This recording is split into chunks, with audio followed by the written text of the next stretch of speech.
Olá, bom dia, boa tarde, boa noite a todos. Eu sou o Dr. Eduardo Mota, do grupo Huntington Procriar.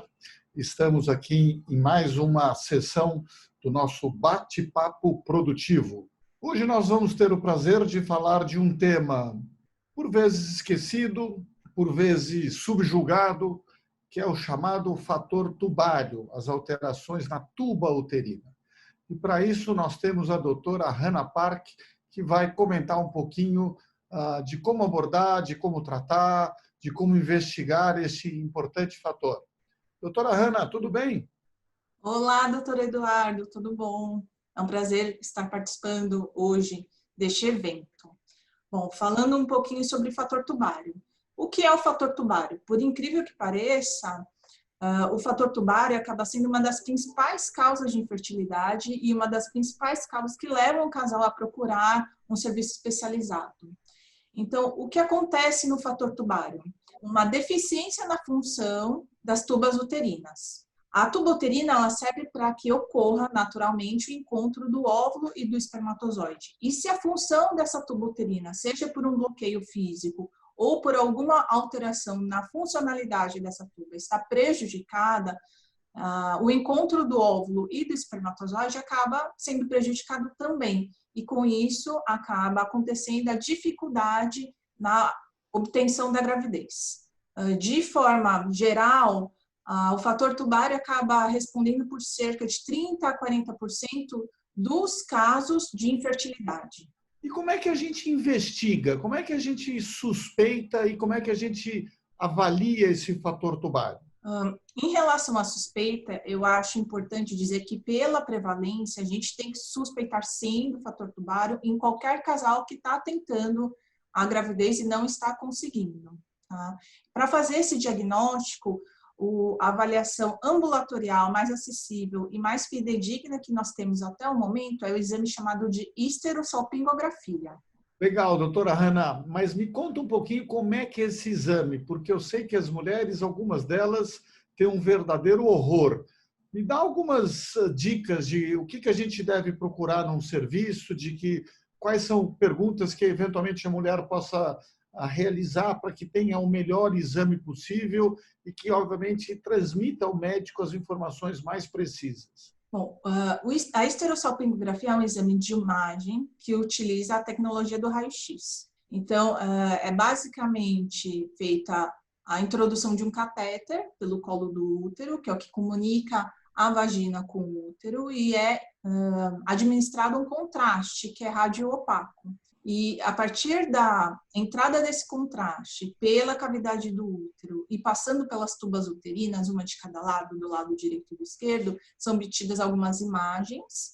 E a partir dessas imagens a gente consegue fazer a avaliação tanto da cavidade uterina como da função da tuba uterina. Então a gente vai ver se a tuba é permeável, ou seja, se ela permite a passagem do contraste a partir do útero até cair na cavidade abdominal, e a gente também consegue ter algumas informações sobre a posição da tuba uterina, como ela reage durante a passagem desse contraste ao longo do exame.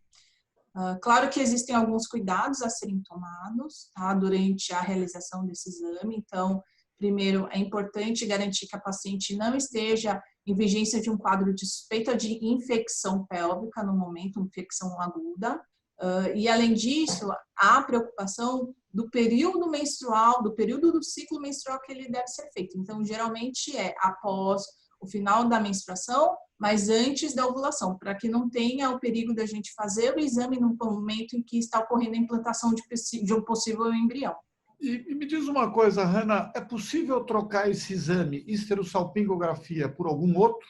Por enquanto, a gente diz que a histerosalpingografia é o exame padrão ouro para essa avaliação ambulatorial. Existem alguns outros exames, como, por exemplo, a avaliação da histerossonografia, em que é instilado o soro fisiológico no lugar do contraste radiopaco.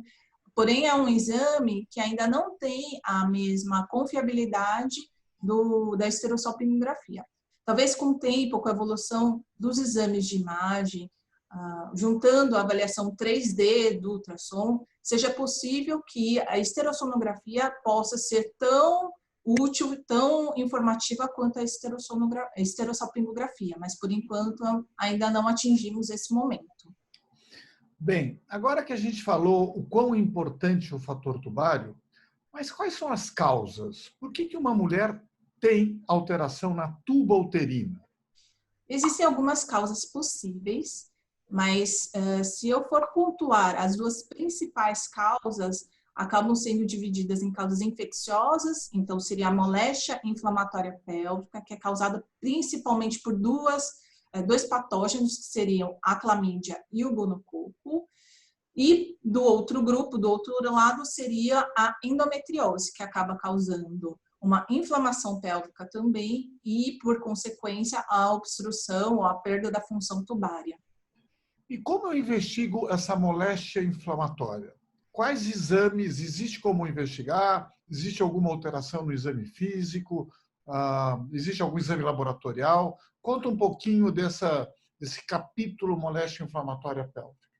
Em relação à parte da moléstia inflamatória pélvica, principalmente nas pacientes que nos procuram já com diagnóstico de infertilidade, o nosso diagnóstico é muito baseado na história da paciente. Então, em algum momento, essa alteração tubária, ela se manifestou na forma de uma infecção aguda. Então, o que ela apresentou de sintomas é principalmente o quadro de febre e dor abdominal, dor pélvica.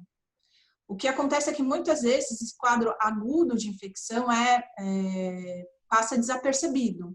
Então, esse quadro agudo passa, mas a consequência fica, e a consequência é a alteração tubária. Mais tardiamente, ou seja, quando essa paciente nos procura, já buscando uma gravidez, um exame útil para avaliação seria a pesquisa, tanto vaginal quanto do colo uterino, dessas bactérias e outras, que é possível a partir da tecnologia do PCR, mas também existe a sorologia, que é dosar no sangue se há anticorpos para aquelas bactérias causadoras da moléstia inflamatória pélvica, principalmente quando a gente fala da clamídia. Bom, Hanna, muito obrigado aí pela explicação das moléstias inflamatórias, das causas. Eu só te pediria uma gentileza, nós não vamos abordar muito a endometriose, porque ela vai ser foco de outros eventos específicos e talvez a gente possa falar melhor. Bom, vamos dizer que a gente fez essa avaliação pela esterossalpingografia e realmente foi identificado um fator, vamos dizer assim, dificultador. Não é um fator impeditivo. Não é que a trompa está obstruída. A trompa, ela mostra sinais de que ela está acometida. E aí, como abordar este casal? Claro que a gente tem que fazer uma avaliação global. A gente tem que avaliar o tempo de infertilidade, a reserva ovariana da paciente, a idade da paciente e se não existe nenhum fator masculino associado, ou seja, uma alteração do espermograma. Mas supondo que sejam condições ideais, a gente não tem associação de nenhum outro fator, sim, a gente pode fazer um tratamento que a gente chama de baixa complexidade, que seria o coito programado, ou dependendo se tiver uma associação de fator masculino leve, a inseminação intrauterina. Mas eu acho que o casal tem que estar ciente de que provavelmente não são as mesmas chances que existiriam caso o fator tubário não estivesse lá. Então, de forma geral, o que nós costumamos conversar é que depois de aproximadamente 3 tentativas falhas desse tipo de tratamento de baixa complexidade, o tratamento de alta complexidade passa a ser indicado, ou seja, passa a ser indicada a fertilização in vitro. Bacana. Então, se o casal for jovem e, obviamente, não mostrar uma alteração severa, nós podemos tentar isso que nós chamamos de baixa complexidade. Mas esse casal corre algum risco? Ele tem que se preocupar com alguma, vamos dizer assim, algum evento adverso neste tipo de tratamento? Sim, eu acho que o principal a ser colocado em mesa e discutido com o casal é o risco um pouco aumentado de uma gravidez ectópica, ou seja, de ocorrer a implantação embrionária em uma das tubas uterinas, especialmente falando daquela tuba uterina que está acometida. Isso também é importante frisar, porque muitas vezes a gente recebe casais que já tiveram um diagnóstico anterior dessa gravidez ectópica, já se sabe que existe um fator tubário envolvido, mas eles querem tentar novamente esse tratamento. E nesse tipo de situação, o risco é mais aumentado ainda. Perfeito. E naqueles casos mais graves, onde existe uma clara obstrução, qual seria o tratamento ideal? Existindo uma clara obstrução, o único tratamento possível seria a fertilização in vitro, porque é o único tratamento em que nós dispensamos a tuba uterina, porque o encontro dos gametas, ou seja, a fertilização, ocorre em laboratório.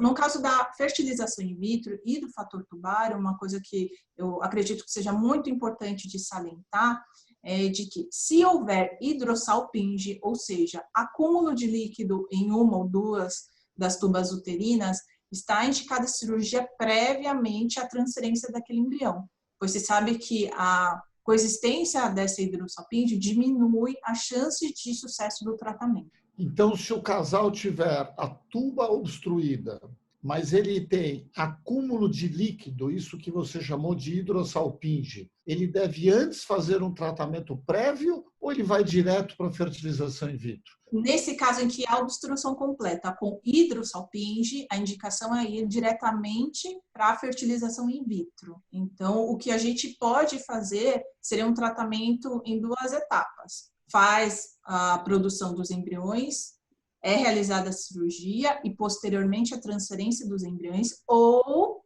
faz-se a cirurgia, retira-se essa tuba uterina que está danificada e depois a gente procede com o tratamento completo da fertilização e transferência embrionária. Doutora Hanna, às vezes uma paciente chega e fala o seguinte, ela tem uma trompa bem alterada, muito alterada, vai para a cirurgia de laparoscopia e é inquestionável a necessidade de se retirar essa trompa porque ela está completamente bloqueada. Mantém-se a outra tuba ou não? Vamos dizer que a outra tuba tenha pequenas evidências de doença. Deixa ela lá ou vamos tirar? Eu acho que primeiro a gente tem que entender qual que é a causa dessa obstrução tubária, né? Então, se for uma causa não infecciosa, por exemplo, por endometriose, né? Então, muitas vezes é possível a gente tentar melhorar a situação da outra tuba, porque a gente está falando de uma inflamação externa à tuba uterina. Mas quando a gente está falando de uma causa infecciosa, muito provavelmente a função daquela outra tuba uterina está alterada. Eu acho que o principal aqui é que não existe uma resposta completamente certa, porque a partir do momento em que a gente retirar as duas tubas da paciente, ela vai necessariamente precisar de um tratamento de reprodução assistida, no caso a fertilização in vitro. Ou seja, a gravidez espontânea nunca mais vai ser possível. Então, é uma coisa a ser conversada com o casal e ser decidido em conjunto, porque é um caminho que, infelizmente, não vai ter volta. Bem, muito obrigado. Eu penso que você foi bastante esclarecedora, você foi bem abrangente e, sem dúvida, espero que essas informações venham ajudar as pessoas que tenham dificuldades e que, obviamente, tenham aí as suas dificuldades relacionadas ao problema da tuba uterina e até a próxima oportunidade com novos capítulos da nossa série. Obrigado. Obrigada.